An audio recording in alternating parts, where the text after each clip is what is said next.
أسطورة كسر الضلع. قصة خرافية اخترعها الشيعة الإمامية، دين يعيش على المظلوميات واللطم والغلو في آل البيت والطعن في الصحابة. ولهذا أعدى الشيعة في إيران مو أبو بكر ولا خالد وليد، عمر، دائما عمر، يلعنون عمر. ليش؟ ورتبوا عليه شنو؟ أنه كسر ضلع الزهرة حتى يعطوه في طابع ديني. فما هي قصة كسر ضلع الزهراء؟ القصة باختصار كما يزعم الشيعة أن أبا بكر لما تولى الخلافة امتنع علي من البيعة ومعه جماعة من بني هاشم والزبير بن العوام، واجتمعوا في بيت علي، فذهبوا إليهم ليجبروهم على بيعة أبي بكر. فلما وصلوا إلى البيت طرقوا الباب، فجاءت فاطمة رضي الله عنها لتفتح الباب، فدفع عمر الباب، فدخلت المسامير في صدرها وكسر ضلعها وأسقط جنينها. هذه الخرافة والأسطورة التي كانت بمثابة القوت الذي يغذي التشيع ويهيج جهلة الشيعة على بغض الصحابة والانتقام من أهل السنة، لأنهم يحبون هؤلاء الصحابة. فهذه الأكذوبة والأسطورة أول من تحدث عنها كتاب سليم بن قيس الهلالي. سليم الهلالي هذا النجدي المؤمن الشاب اللي جاء للمدينة ودون، ليش ما تقرأوا كتاب سليم؟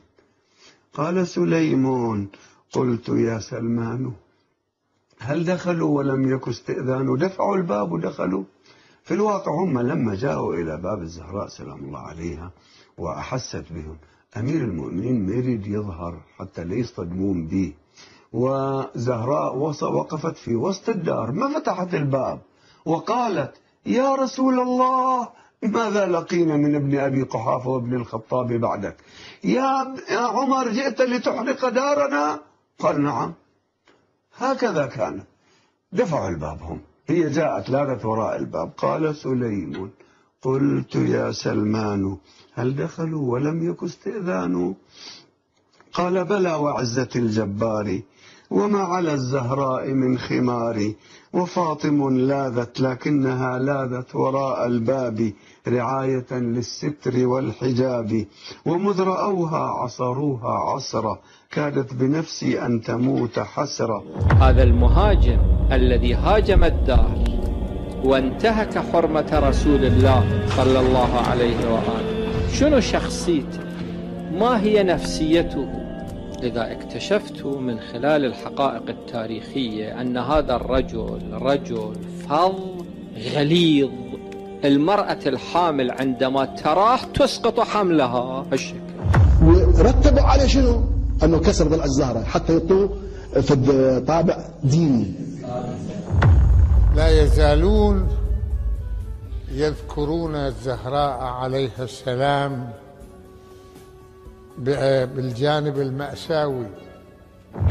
شخص قال شفتها وشفت محزن. من شك، مجرد شك بسيط يتسرب إلى قلبك، من شك في ظلمهم إياي فقد كفر. اللي يعجبه يكفر بالله ومحمد وآل محمد، خليه يعلن يقول أنا القضية ما مقتنع بها، مظلومية الزهراء. أما متن الرواية وسياقها فإنه يتناقض مع نفسه ومع الحقائق والروايات المتفق عليها. فقد جاء في كتاب الاختصاص للمفيد أن أسطورة كسر الضلع لم تكن في البيت، وإنما كانت في وسط الطريق عند عودتها من منزل أبي بكر. الاختصاص الصفحة 83 و100 إلى الصفحة 85 و100. ثم كيف تقوم فاطمة بفتح الباب لأبي بكر وعمر وفي البيت علي وبنو هاشم وغيرهم؟ ولماذا لم يدافع علي حيدر أسد الله عن زوجته بنت النبي صلى الله عليه وسلم؟ أحب أن تفكروا معي، إذا هجموا على الزهراء شو دور الإمام علي؟ الإمام علي جبان.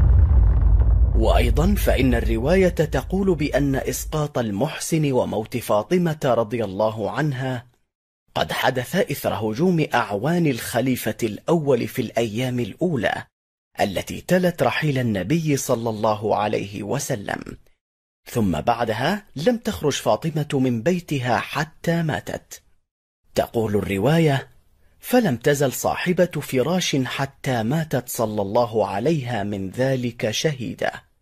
كتاب سليم بن قيس، المؤلف الأنصاري محمد باقر، الجزء الأول، الصفحة 53 و100. بل لقد صرح الشيخ النقدي بأن إسقاط المحسن كان في نفس اليوم الذي تم فيه الهجوم وحرق الباب، وذلك لما قال: وأسقطته يوم أحرقوا باب دارها. الأنوار العلوية، الشيخ جعفر النقدي، الصفحة 33 و400. في حين جاء في رواية شيخهم المفيد في كتاب الاختصاص، الصفحة 84 و100، أن السيدة فاطمة قد حاجت أبا بكر والآخرين مرارا من أجل استعادة فدك، واختلفت إلى دور الأنصار هي وزوجها والحسن والحسين مدة 40 يوما بعد رحيل رسول الله صلى الله عليه وسلم، وكانت خلال هذه المدة سالمة، وأن إسقاط المحسن قد حصل بعد أخذها الحجة على امتلاكها فدكا من أبي بكر، وإثر رفس عمر لها بعد ذلك كما زعموا. ومن البديهي أنه إذا كان إسقاط المحسن قد حدث بفعل كسر الضلع وضغط الباب، لما كان باستطاعتها الخروج من منزلها والتردد على أبي بكر وبيوت الأنصار والمهاجرين. والأهم من ذلك هو أن الجنين الواحد ليس بإمكانه السقوط أكثر من مرة. ميروني يقول: أنا ما أقعدني عن ذلك الجبن، أنتوا هي اصحوا شوفوا شنو القضية. أنا أخو علي بن أبي طالب، ما تعرفوني؟ أنا متى تراجعت عن مواجهة عدو من الأعداء؟ إنما كل ما هنالك أنه ما كان ذلك مسموحا لي شرعا، النبي مقيدني. بعد كل هذا نقول: هل من الممكن عقلا أو شرعا أن يأمر النبي صلى الله عليه وسلم عليا بألا يدافع عن زوجته ويفعل بها هكذا؟ شلون تقنعني علي بن أبي طالب قاعد بالدار وهجموا على الزهراء وما قام له؟ هاي شو السلف يا ظل؟ هاي شو تحط له؟ كم مرة نكرر نقول: إذا واحد كان موصى من النبي بالصبر ليس له أن يتحرك. أنتوا كلكم متزوجين من متزوجين، إذا فرضنا أنه واحد بده يجي يهجم على زوجتك، بده يقتلها أو بده يعتدي عليها، تقعد وتقول لا حول ولا قوة إلا بالله العلي العظيم أو تدافع عنها؟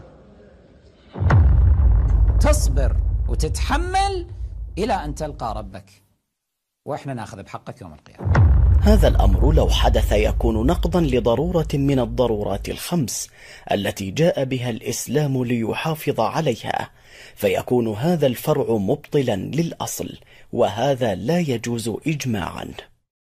فمن الناحية الشرعية لا يجوز الأمر بالسكوت عن الأعراض، وأما عقلا ونخوة فحاشا للنبي صلى الله عليه وسلم أن يأمر بهذا، وكذلك حاشا عليا رضي الله عنه أن يقبل ذلك في زوجته وفي بضعة رسول الله صلى الله عليه وسلم.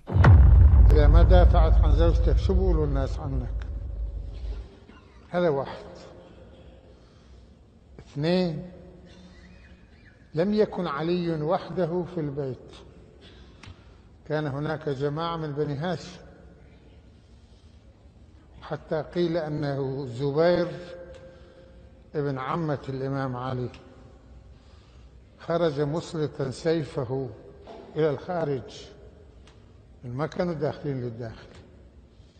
هولهم أيضا يتركون الزهراء، هذا بيكسر لها ضلعها وهذا ينقصها بالسيف وهذا ما يدخل البسمار بصدرها، مثل ما بيقولوا بسمار هيك مزنجر، ما بعرف هذا معقول؟ هذا فكروا. هذا اللي حصل. الإثم على الأمة لا على علي عليه السلام، الأمة هي التي خذلت عليا. فهذه الأكذوبة والأسطورة أول من تحدث عنها كتاب سليم بن قيس الهلالي، وهذا الكتاب وصل إلى الشيعة من طريق أبان بن أبي عياش. هل الروايات التي يذكرها خطباء المنبر وبعض الكتاب عن كسر عمر لضلع السيدة فاطمة عليها السلام صحيحة برأيكم؟ السائل من مقلدي الخوئي يريد أن يعرف رأي الخوئي في روايات كسر ضلع فاطمة من قبل عمر، هل هي صحيحة برأيكم؟ رأي السيد الخوئي معروف ومبين في كتبه وأبحاثه ودروسه. روايات كسر عمر لضلع فاطمة ليست صحيحة، ليست صحيحة، هذا هو رأيه، مبين في معجم رجال الحديث وفي أبحاثه ودروسه، هذا الأمر مبين. ما جاء من روايات إن كان في كتاب سليم بن قيس أو في دلائل الإمامة، وهما المصدران الرئيسان الأساسيان لهذا الموضوع، الروايات الواردة في هذين الكتابين بخصوص كسر عمر لضلع فاطمة روايات ضعيفة عند السيد الخوئي، وضعيفة إلى أبعد الحدود. شاهد ماذا يقول المرجع الشيعي كمال الحيدري.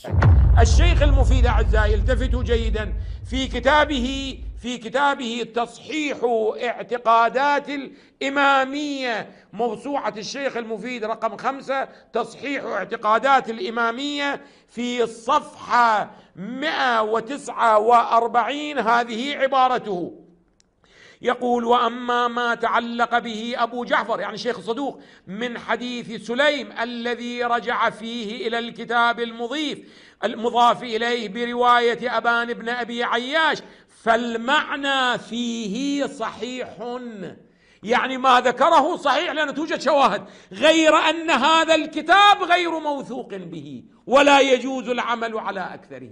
التفت جيدا، المعنى الذي استند إليه الشيخ الصدوق من كتاب سليم صحيح لأنه توجد شواهد أخرى، أما نفس الكتاب لا يمكن إذا انفرد بأمر أن نقول هو حجة. يقول: وقد حصل في الكتاب تخليط وتدليس. هذا الكتاب أقدم وثيقة وأهم وثيقة، والوثيقة الوحيدة التي بأيدينا التي تثبت الجريمة وتثبت الظلام وتذكر لنا التفاصيل فيما يرتبط بظلامة الصديقة الكبرى صلوات الله وسلامه عليها.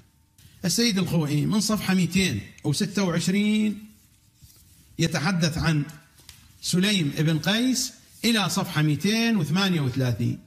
خلاصة الكلام ما هي؟ هذا الكتاب كتاب سليم بن قيس، هذا الكتاب نستطيع أن نأخذ منه الروايات أو لا، رواياته صحيحة أو لا.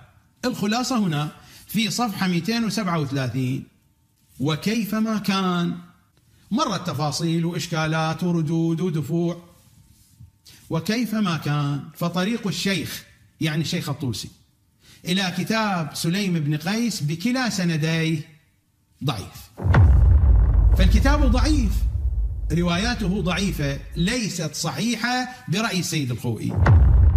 نعم، فهذه رواية ضعيفة الأسانيد مختلفة ومتناقضة المتون. إذن لماذا يرددون تلك الأسطورة مع علم المراجع أنها مكذوبة؟ لا شك أن هدف المراجع من هذه القصة المزعومة هو زيادة الحقد والكراهية لعمر بن الخطاب رضي الله عنه ولجيل الصحابة الذي سكت بزعمهم على إيذاء البضعة النبوية الشريفة، وما هذه إلا خرافات لم يعرف التاريخ لها وقوعا عمليا إلا في رؤوس الحاقدين على الإسلام والمسلمين. فاحكم بعقلك أيها الشيعي لتعرف أين الحقيقة، ونحن نبرأ إلى الله من تلك الخرافة، ورضي الله عن أصحاب نبينا محمد أجمعين.